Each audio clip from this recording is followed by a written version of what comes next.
perut saya ada jarum banyak banget Bu Nat katanya. Jarum itu ada talinya. Jadi kayaknya tali terus ada jarum-jarumnya gitu loh. Hantu itu tinggal di mana, fisik kita itu sakit. Oh gitu. Nah jadi kalau dia tinggalnya di jantung, dia sakit. Waktu ada orang juga yang sakit mah terus. Ke dokter nggak ada apa-apa. Lalu di situ ternyata itu yang menjadi penghalang rezekinya. Karena bertahun-tahun dia telah membohongi begitu banyak orang.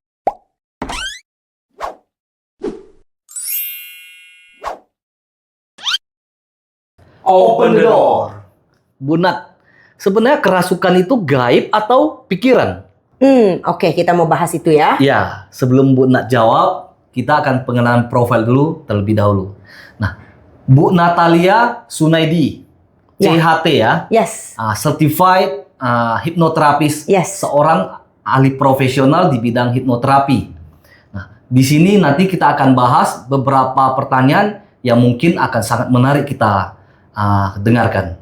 Langsung aja ya Bu Nat.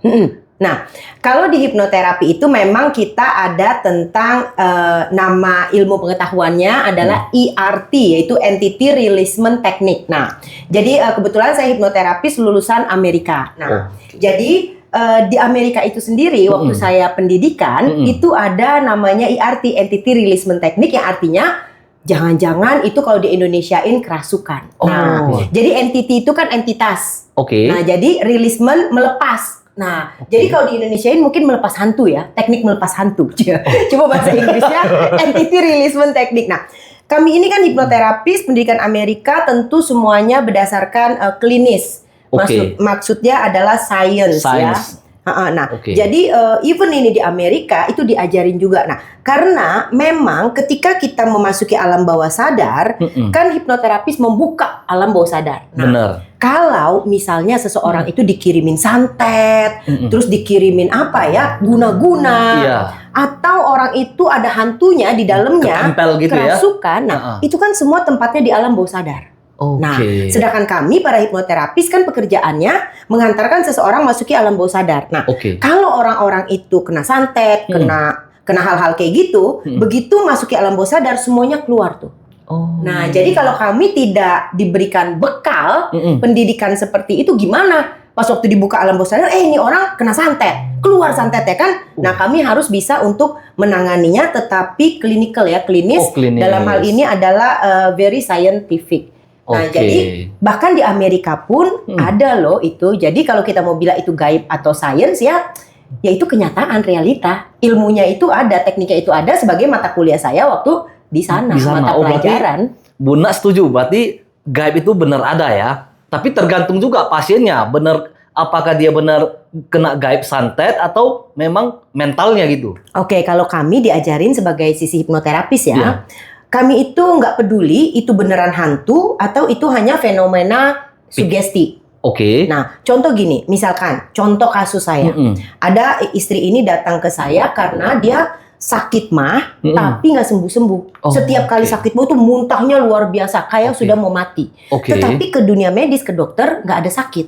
Maksudnya ya sakit mah biasa, tapi harusnya nggak begitu. Tapi dia benar-benar sampai muntah-muntah kayak kronis sekali. Nah, akhirnya dokter bilang coba deh temuin entah psikiater, psikolog atau hipnoterapis. Jangan kamu punya psikis kamu nih yang kena. Soalnya badannya nggak apa-apa. Nah, akhirnya kebetulan datang ke saya, dia ke Jakarta, dia orang luar kota. Nah, begitu dicek, begitu masuki alam bawah sadar, dia langsung bilang, Bu Nat, saya dapat kiriman. Nah, begitu kamu masuki alam bawah sadar, kalau kamu kena kiriman, itu tiba-tiba kamu tahu, ngeliat, keluar, dan sebagainya. Yang jerit itu kena kiriman dia sendiri? Iya, si ibu itu. Karena kan kita masuki alam bawah sadar dia. Nah, jadi dia bilang tiba-tiba, Bu Nat, saya lihat di perut saya, tentu dalam kondisi merem ya. Dalam perut saya ada jarum banyak banget Bu Nat katanya. Jarum itu ada talinya. Jadi kayaknya tali terus ada jarum-jarumnya gitu loh. Nah, Bu Nat, itu kiriman. Katanya, ini mau untuk saya mati katanya. Ada yang mengirim nih. Tapi waktu dia sadar, dia tahu nggak itu? Tahu, kan hipnoterapi tetap sadar.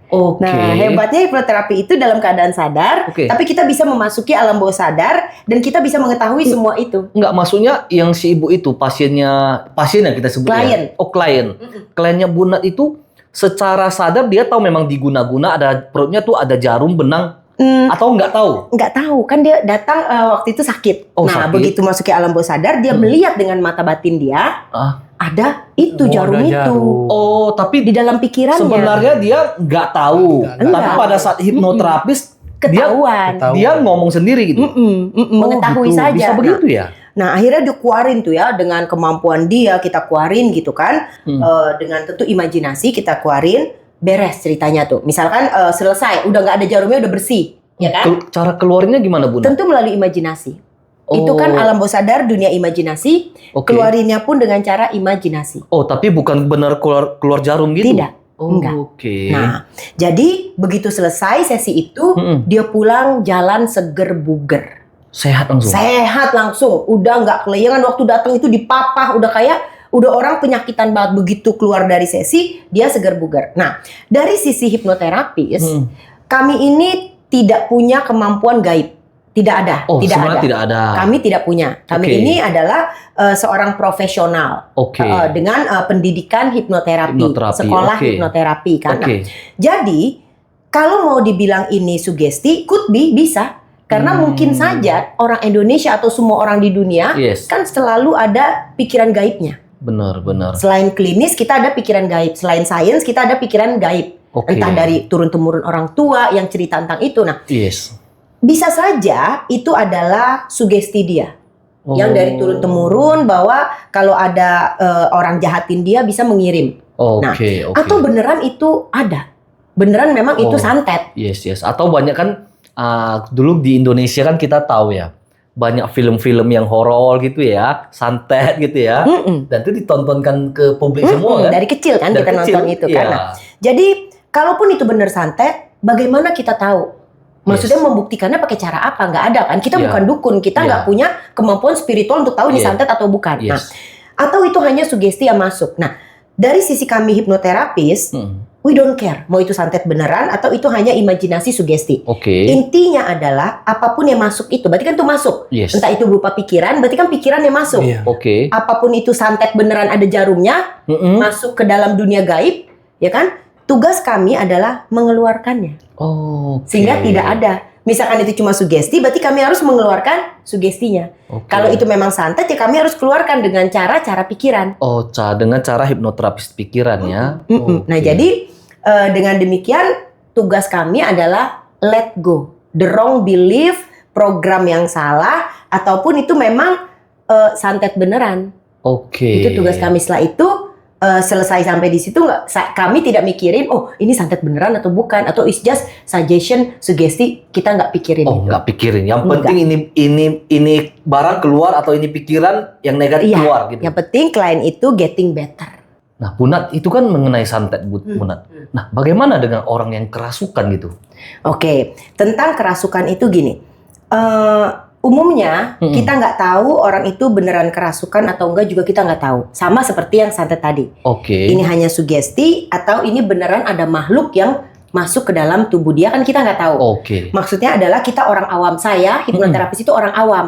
Yes. Tidak memiliki sixth sense, kami tidak memiliki kemampuan dunia gaib, kami nggak memiliki. Bukan kayak indigo gitu ya. Mungkin kalau Ahli indigo spiritual kan, bukan ya? ya kalau indigo mungkin bisa lihat, oh ini ada setannya benar. Yes, Nah, yes. kami mata kami adalah klinis. Nah, Oke. tapi ya datang juga seperti yang saya bilang, kalau seseorang itu kerasukan, tentu begitu dimasuk alam bawah sadar, hantunya pasti keluar. Keluar gitu. Keluar. Nah, saya melepaskan hantu kerasukan itu banyak ya. Oh, Nah, pernah banyak. banyak. Nah, tapi mereka datang dengan problem klinis loh. Oh iya. Nah, contoh.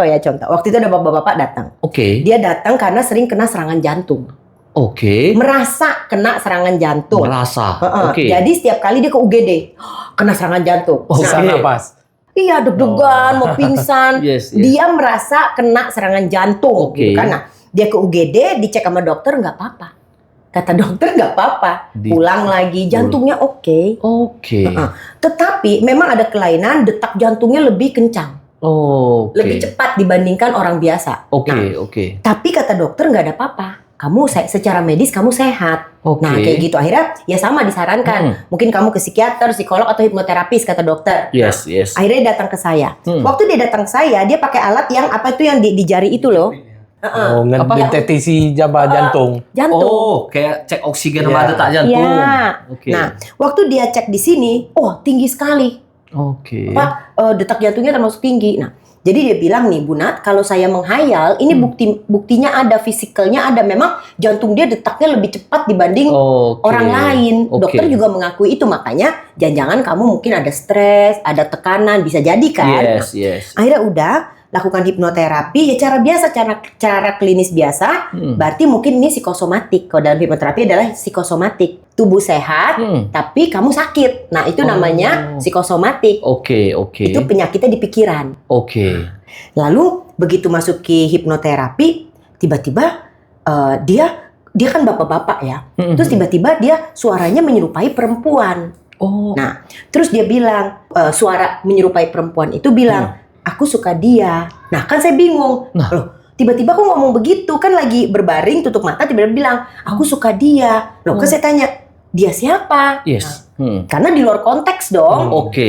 Terus dia bilang, ini. Maksudnya dia mengacu pada bapak ini. Padahal kan dia di dalam diri dia sendiri, tapi mengacu bapak ini. Loh, terus saya bilang, memang kamu siapa? Aku istrinya, katanya. Nama kamu siapa? Misal aja namanya Juminem gitu kan. Padahal klien ini Chinese. Terus dia bilang Juminem, nama yang non-Chinese lah gitu kan. Nah, terus saya tanya, bapaknya kan tetap sadar ya. Klien hipnoterapi itu tetap sadar. Istrinya juga di luar. Orang tadinya juga datang sama istrinya. Istrinya di ruang tunggu di klinik kan. Terus saya tanya pada bapak, Pak, istri bapak memang namanya Juminem? Enggak, kata si bapak itu. Enggak, bukan. Nah, terus saya bilang, lah ini Juminem kok dia bilang dia Juminem. Jadi klien hipnoterapi itu dia tutup mata, dia tetap sadar. Waktu dia ngomong dia Juminem, dia juga mendengar. Dia juga mendengar. Perbedaannya adalah treatment untuk kerasukan di hipnoterapi. Si klien ini harus kita tetap pertahankan kesadarannya, tidak boleh hilang. Jadi akhirnya dia bilang, ini kan bingung nih apa nih. Akhirnya dia bilang, aku suka dia, aku ikut dia sejak dia kuliah. Ikut bapak ini sejak dia kuliah. Nah, saya bilang, kamu siapa? Aku istrinya. Ternyata dia istrinya di kehidupan lalu. Nempel ke dia berarti. Nempel. Dia bilang, aku masih cinta, aku masih sayang sama dia. Nah, ya tapi kan sudah tidak pada tempatnya, sudah berbeda alam dan berbeda kehidupan. Nah, akhirnya makanya dengan teknik ERT itu, entity release teknik, dengan memakai cara itu kita melepaskan si Juminem itu, istri di kehidupan lalunya, yang nempel ke dia. Nah, tinggalnya di jantung. Hantu itu tinggal di jantung. Nah, makanya jantungnya jadi nggak enak. Nah, jadi kalau kasus kerasukan biasanya yang kami temukan adalah hantu itu tinggal di mana fisik kita itu sakit. Gitu. Nah, jadi kalau dia tinggalnya di jantung, dia sakit. Waktu ada orang juga yang sakit mah terus. Ke dokter nggak ada apa-apa, ternyata ada hantunya di sini, hantu diri. Nah, dia tinggalnya di lambung. Jadi kalau kita kena ketempelan hantu di badan kita, kita sakit di bagian itu. Yang mana kalau kita periksa ke dokter, nggak ada apa-apa. Secara klinis clean ya. Iya. Nah, jadi setelah dilepaskan Juminem itu, hantu itu, nah akhirnya keluar bapak itu. Datang lagi sesi berikutnya, dia nganterin istrinya karena dia bilang, sesi kedua saya nggak mau ambil, Bu, saya udah sehat. Jantungnya langsung setelah sesi itu jantungnya normal, detaknya. Sekali terapi? Waktu itu kebetulan bapak itu 1 kali aja. Harusnya 2 sesi, sesi kedua dia harusnya lanjut, tapi dia bilang dia udah udah nggak ada serangan jantung dan jantungnya udah normal, makanya sesi berikut itu dikasih ke istrinya. Mungkin istrinya ada problem hidup atau apa. Dia beli jatahnya itu 2 sesi. Iya, karena kita biasanya minimum 2 sesi. Karena kan 1 sesi takut belum kelar dan sebagainya. Yes. Tapi biasa kalau kasus-kasus seperti itu 2 kali pertemuan langsung bisa terselesaikan atau butuh waktu lebih? Berbeda-beda. Beda case, beda ini. Ada yang 2 kali udah kelar, ada yang 3 kali, ada yang bahkan 14 sesi. Tergantung ini ya orangnya juga ya. Tergantung problemnya. Bu Nat, seandainya nih, Bu Nat kan pernah lihat tatung ini lagi kemasukan dewa gitu kan. Kalau seandainya dia dihipno, bisa nggak jadi pembuktian bahwasanya dewa nggak yang masuk di tubuh dia? Enggak, karena gini, sama seperti tadi, hipnoterapi ini, we don't care. Kami nggak peduli bahwa itu beneran Juminem hantu, atau ini hanya sugesti pikiran yang masuk ke dia. Nggak, seandainya kan di hipno kan ketahuan dewa atau bukan yang masuk gitu. Bu Nat kan bisa nanya sama yang maksudnya setelah hipnoterapi maksudnya dia setelah hipnoterapis itu kan terbuka alam bawah sadarnya itu, berarti kan Bu Nat bisa komunikasi dengan kalau memang benar ada dewanya itu betul dewa atau makhluk yang masuk ke tubuhnya itu kan Bu Nat bisa komunikasi. Mungkin bisa ditanyain gitu ya. Pernah nggak case seperti itu? Enggak. Kalau dalam hal itu kami tidak pernah menangani. Biasanya yang datang ke kami itu problem klinis. Yang ternyata di dalamnya ada hantu. Yang berawal dari yang jantungnya deg-degan itu kan klinis kan dia. Kalau yang hal seperti itu saya nggak pernah eksperimen. Jadi nggak tahu gitu kan karena belum pernah explore sampai ke sana. Karena kan memang klinis kita juga kita klinis. Lu penasaran? Penasaran lah. Kalau nggak dia aja Bu Nat nanti. Dia bisa kerasukan juga soalnya. Bu Nat, jadi dalam pengalaman Bu Nat menghandle kasus Bu Nat, pengalaman sejauh ini, berapa persen yang kasus seperti itu Bu Nat? Nggak banyak ya, paling 10%. Oh, ada tapi nggak banyak. Ada tapi nggak banyak karena kebanyakan 90%-nya itu yaitu ya masalah salah pola asuh, masalah inner child yang terluka, atau sakit hati dengan pasangan, trauma, kayak gitu. 90% kebanyakan kayak gitu klinis. Tapi ada nggak yang kebalikan Bu Nat? Yang kerasukan itu mungkin karena Bu Nat pernah menghandle kasus seperti itu, mana tahu nih. Ada nggak yang kasus kerasukan tuh cari Bu Nat untuk cari solusi? Ada, waktu itu perempuan ini, anak muda ini cewek, itu sering banget kerasukan. Nah, jadi papanya khawatir banget karena dia contoh terakhir itu baru beberapa hari lalu papanya cerita dia di kantor kerasukan kuntilanak. Nah, jadi terus di rumah juga kadang tiba-tiba kolaps terus dia kerasukan. Nah, itu kan capek banget apalagi nih seorang anak perempuan kan bakal aneh banget misalkan ketemu jodoh kok ini orang kan serem ya kok anak perempuan kayak begini tiba-tiba plus kolaps terus masuk hantu gitu kan atau apapun itu kan. Nah, nah konsepnya gini. Konsepnya adalah kalau itu tidak bisa kita kendalikan, tidak bisa kita prediksi atau kendalikan, it's not good. Berarti kita dikendalikan oleh situasi. Padahal itu pikiran kita, diri kita. Kita lagi mau kerja, kenapa tiba-tiba kok bisa hantu masuk? Sama seperti kita punya rumah, kok kenapa tiba-tiba ada orang masuk dan mengambil alih rumah kita? Kan berarti begitu masuk kan mengambil alih diri kita kan? It's not good. Kita nggak mau ada yang seperti itu. Pikiran kita tentu harus dibawa kendali kita. Supaya, itu yang normal ya. Nah jadi begitu ada kasus seperti itu, kita harus cari what's wrong. Sama seperti rumah, kok rumah kamu kemasukan orang terus, kemalingan terus. Coba cek ada salah di mana, mungkin kuncinya bla bla bla gitu kan. Nah, jadi itu tujuan hipnoterapi. Kita mau cari tahu di alam bawah sadar anak perempuan ini kenapa kok tamu-tamu tidak diundang, dalam hal ini kuntilanak dan sebagainya itu bisa merasuki dia, membuat dia kolaps. Nah, ternyata ditemukan memang ada penyebabnya. Jadi tidak mungkin seseorang mudah kerasukan itu nggak ada penyebab. Nah, ternyata dia kembali ke masa kecil, inner child dia. Nah, jadi waktu itu orang tuanya bercerai. Papa mamanya bercerai dan dia tinggal dengan papanya karena secara ekonomi papanya lebih baik. Jadi mau nggak mau mamanya meninggalkan mereka harus cari uang mungkin kayak di luar kota apa di luar negeri sehingga harus pergi. Meninggalkan mereka. Jadi ikut papa. Nah, papanya akhirnya menikah lagi dengan perempuan lain. Nah, disitulah ibu tirinya jahat banget sama dia. Nah, disitulah dia tertekan anak perempuan ini dari kecil. Sekarang kan udah kerja. Dari kecil diasuh sama ibu tiri yang jahat luar biasa. Yang mana papanya itu uang hanya untuk perempuan ini dan anak perempuan ini, sedangkan dia nggak dikasih uang. Dipersulit luar biasa.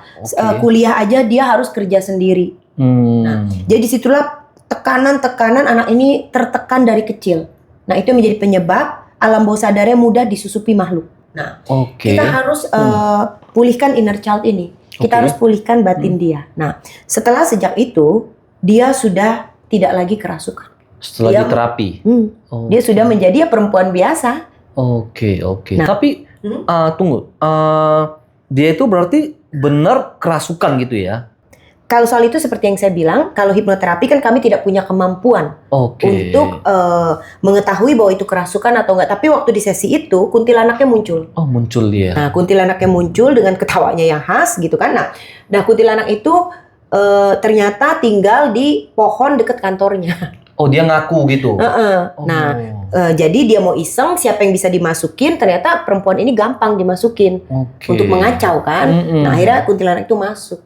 Nah, jadi sangat mudah diterobos. Seperti rumah tidak ada kunci, pintunya nggak terkunci kan, jadi nggak selamat di dalamnya. Nah, ya udah setelah itu kuntilanaknya Jadi scene-nya pertama begitu masuk ke alam bawah sadar, yang keluar adalah kuntilanak gitu kan. Nah, kita lepaskan dulu kuntilanak itu. Nah, kita harus beresin dalam media, alam bawah sadar dia. Kalau enggak nanti entah kuntilanak, entah apapun yang lain Masuk lagi. masuk lagi. Oh, berarti bisa. Contohnya kalau ada yang trauma masa kecil gitu, kayak Bu Nat bilang, mungkin pintunya nggak ada atau nggak ada kuncinya, jadi orang gampang masuk. Nah, setelah di hipnoterapi itu bisa dibenerin. Jadinya ada pintu, ada dikunci gitu ya. Jadi ada benteng gitu. Oke. Ya, Bu Nat, kalau kita hipno berarti Bu Nat ngomong sama batin di tubuh kita gitu ya? Sama misalkan sama kuntilanak gitu. Enggak, sama yang di tubuh kita kan ada batin ini. Nah, atau komunikasi sama batin. Alam berarti. bawah sadar ya, Iya. atau bahasa paling gampangnya benar batin. Yes. Bahasa kami subconscious mind atau Iya. alam bawah sadar, tentu bahasa umumnya yang gampang itu ya batin. Batin, bener. Kalau kita sendiri ini bisa nggak komunikasi sama batin kita Bisa sendiri? dengan melalui, kalau kami mengajarkan self hypnosis. Jadi kayak kami para hipnoterapis harus bisa self hypnosis. Oh. Karena kalau nggak kan bisa nyetrum. Nyetrum maksudnya? Jadi namanya transferring. Transferring ini gini, misalkan klien itu lagi terapi, dia benci dengan misalkan ibunya, ya hanya misalkan. Nah, terus hipnoterapisnya masih punya luka dengan ibu. Nah, itu kami bisa kesetrum. Saat terapi kita kena juga, ikut nangis, ikut sedih luar biasa. Oke. Jadi makanya hipnoterapis harus punya kemampuan self hypnosis. Sehingga it's okay, bagus sih. Jadi kita tahu, oh ternyata aku sendiri belum selesaikan permasalahanku dengan ibu. Relationship aku dengan ibu nggak masalah, nggak ada bahayanya. Nah, sehingga setelah itu hipnoterapis juga self hypno dong, beresin masalah dengan ibu. Ketika si hipnoterapis udah beresin masalah dengan ibu, mau ada klien punya masalah dengan ibu, udah nggak apa-apa. Sudah nggak ke distrik gitu. Udah nggak kesetrum, udah nggak kena transferring. Oke, kalau nggak langsung masuk juga ya. Ya, transferring namanya. Ikut nangis, ikut sedih, ikut terluka. Lucu dong, masa ngebimbing sambil nangis-nangis juga kan? Yes. Jadi harus beresin juga, karena itu disebutnya kemampuan self hypnosis. Self hypnotherapy. Tapi memang menarik. Kan kita pernah dengar nih, katanya ini seorang hipnoterapi atau psikiater itu kadang-kala kan terlalu banyak pasien yang dihandle, dia tuh sendiri jadi numpuk gitu loh. Jadi dia sendiri jadi numpuk, nggak tahu menyelesaikan masalahnya sendiri. Nah, tapi kalau Bu Nat kan ada ya bekal untuk bisa handle diri sendiri ya. Sebenarnya kalau kita nggak ada masalah yang sama, nggak akan nyetrum. Oke. Aman-aman aja. Seperti kabel kan kita colok-colok, walaupun dalamnya ada listrik kan kita nggak kenapa-napa. Yang menjadi masalah kalau ceritanya kabel itu kepotong, robek. Oh. Kita pasti kesetrum sendiri. Nah, itulah batin si hipnoterapi sendiri ada luka tentang itu. Jadi kayak kabel yang robek, dia nyetrum. Oh, bukan karena dia terlalu handle cash terlalu banyak, dia tuh numpuk sendiri. Enggak. Oh, enggak. Aman. Yes. Karena saya pernah ketemu satu dokter juga. Dia tuh dokter sebenarnya ada psikiater juga, cuma dia ada dokter jantung juga. Jadi cuma kita lihat dia ini emosinya nggak stabil gitu loh. Nah, dia komunikasi ke pasien, ke orang gitu kan. Jadi gampang meledak emosinya. Tapi mungkin nggak tahu dia apakah dia sadar apa enggak ya. Cuma kita melihatnya agak aneh. Seorang dokter yang harusnya handle pasien yang harusnya dengan stay calm, dengan bijaksana, mungkin jelasin ke pasien pelan-pelan. Tapi dia malah meledak-meledak gitu. Temperamen. Iya, kita ada tanya sedikit, langsung emosi gitu dia. Nah, kalau hipnoterapis sih kita kan juga dibekali self hipnoterapi. Nah, itu memang penyadaran diri ya kan, tidak semua orang sadar dirinya nggak bagus ya. Yes. Kalau semua orang bagus begitu ya udah dunia ini udah indah kali kan. Jadi ya memang kita hipnoterapis ini ya perlu belajar juga kan, kontemplasi. Ini kita mana yang mana belum bagus. Nah, tapi ya enaknya hipnoterapis itu kalau ketemu kasus terus ikut nyetrum itu kayak dikasih tahu, ini kamu belum beresin loh. Nah, jadi kayak ada belnya. Mungkin kan nggak sadar bahwa tentang mama saya belum beres. Nah, jadi bagusnya kalau jadi hipnoterapis yang berpraktek seperti itu. Seperti diberi penyadaran. Tapi itu benar-benar profesional harus seperti itu ya kan. Oke, Bu Nat, di dalam ilmu hipnoterapi, apakah seseorang itu yang dari normal gitu bisa sugesti jadi kerasukan? Contohnya kayak dia merasa ada dewa yang ikut atau whatever lah, entah apa gitu. Maksudnya dipaksa itu dengan cara? Contohnya di dalam ilmu hipnoterapi, disugesti atau apa gitu. Oh, kalau pakai ilmu sugesti tentu bisa, tapi kita tahu bahwa itu berpura-pura. Maksudnya kita tahu bahwa itu bukan dewa. Contoh dalam permainan panggung kita bisa bilang kamu nyanyi kayak Elvis Presley. Oke. Nah, tapi bukan artinya roh Elvis itu yang masuk. Cuma seperti itu namanya sugesti. Nah, tapi itu saya punya satu kasus ya. Jadi bapak ini datang ke saya karena rezekinya seret. Jadi dia usia 40 something. Nah, dia ngerasa semua usahanya itu susah. Nah, jadi dia datang ke saya tujuannya cuma mau mental block finansial. Takutnya ada yang ngeblok di alam bawah sadar tentang uang rezeki kan. Nah, lalu ketika dicek penyebabnya dia kembali ke masa waktu itu dia usia 20-an something. Nah, 20-an something itu ternyata dia anak seorang dukun. Bapaknya punya kemampuan dukun. Nah, jadi bapaknya itu sering kerasukan dan tamu-tamu sering datang bertanya kepada bapak itu yang kemasukan dewa apa gitu kan. Nah, lalu bapaknya meninggal. Nah, dia diharapkan menjadi penerus dong. Karena kan bapaknya. Nah, bapaknya memang ingin menurunkan ini kepada anaknya, yaitu kepada bapak yang ini yang terapi ini. Nah, akhirnya dia menerima dan selama bertahun-tahun di usia itu dia lakukan jadi kerasukan. Nah, tapi ternyata itu hanya sugesti. Jadi tidak ada dewanya. Kosong. Enggak. Iya. Jadi ternyata karena ingin mematuhi orang tua, dia berpura-pura jadi kerasukan seperti dewa itu. Nah, jadi kosong. Tapi dia cerita ke Bu Nat secara sadar atau memang waktu di sesi hipnoterapi. Nah, lalu di situ ternyata itu yang menjadi penghalang rezekinya karena bertahun-tahun dia telah membohongi begitu banyak orang. Nah, sehingga itu menjadi penyebab sekarang rezeki dia terhambat. Nah, jadi dengan hipnoterapi tugas kita adalah untuk memohon ampun, melepaskan, mencari kebijaksanaan. Nah, setelah dia menyadari hal itu, selesai hipnoterapi itu, sifat dia berubah. Dia menjadi lebih baik, tidak ada rasa guilty, bersalah kan. Rasa bersalah kan adanya di alam bawah sadar. Nah, rasa bersalah itu ternyata yang menghambat rezeki dia.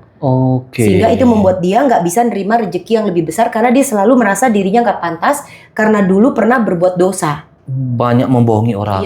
Yang mana pikiran sadar dia tidak sadar itu, nggak tahu. Alam bawah sadarnya. Alam bawah sadarnya menolak rezeki karena di dalam alam bawah sadar dia merasa bersalah karena pernah berbohong.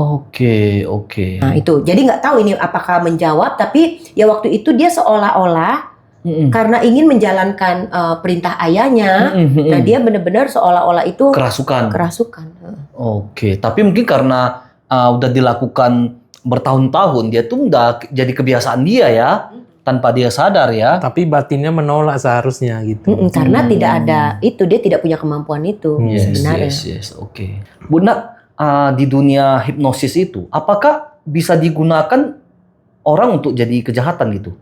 Kalau untuk seperti yang di luaran itu, yang tiba-tiba dihipnotis terus diambil duitnya. Kan banyak kejadian ya. Pikirannya kosong, ATM-nya kekuras. Nah, itu bukan ilmu kami. Jadi kami sendiri hipnoterapis nggak tahu itu dia pakai ilmu apa, karena kami itu nggak bisa lakukan itu ke orang lain. Jadi cuma namanya dipinjem ya. Pinjem nama gitu ya. Tapi teknik yang digunakan nggak tahu apa ya. Karena secara umum kan orang taunya dihipnotis. Itu orangnya kena hipnotis gitu ya kan. Nah, taunya ada, karena saya dulu pernah, saya waktu kerja di perbankan dulu, itu ada salah satu nasabah kita itu kena AI nih, udah tua, usianya 70 something gitu ya kan. Datang tiba tarik uang gitu, ada yang ngikutin di belakang. Cuma ketahuan pas di tellernya agak mencurigakan. Terus nggak dikasih tarik, baru ketahuan. Cuman setelah kesadar AI-nya, dia bilang sudah pernah melakukan penarikan 3 atau 4 kali. Nah itu pernah kejadian langsung. Itu kami tidak bisa lakukan itu. Tapi dia AI-nya nggak sadar gitu loh. Karena hipnoterapi itu sadar, kliennya sadar. Sangat sadar, cuma dalam kondisi rileks. Tidak kehilangan kesadaran. Tapi bisa lupa semuanya habis dipukul gini, Bu Nat.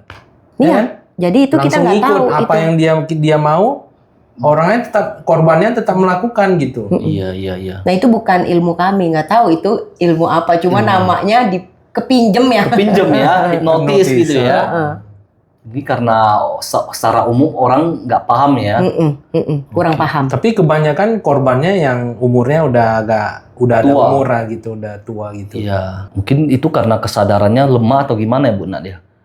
Itu kalau hal itu nggak tahu, karena Nggak tahu, itu ya. saya juga nggak tahu itu ilmu apa dan bagaimana melakukannya nggak tahu, sehingga nggak bisa menganalisa. Oke Bu Nat, terima kasih. Kita akan break dulu sebentar. Kita akan lanjut ke sesi berikutnya. Tapi sebelumnya, kalau ada yang mau cari Bu Nat untuk konsultasi, gimana Bu Nat? Di IG ada? IG ada Natalia Sunaidi. Oke, semoga bisa bermanfaat.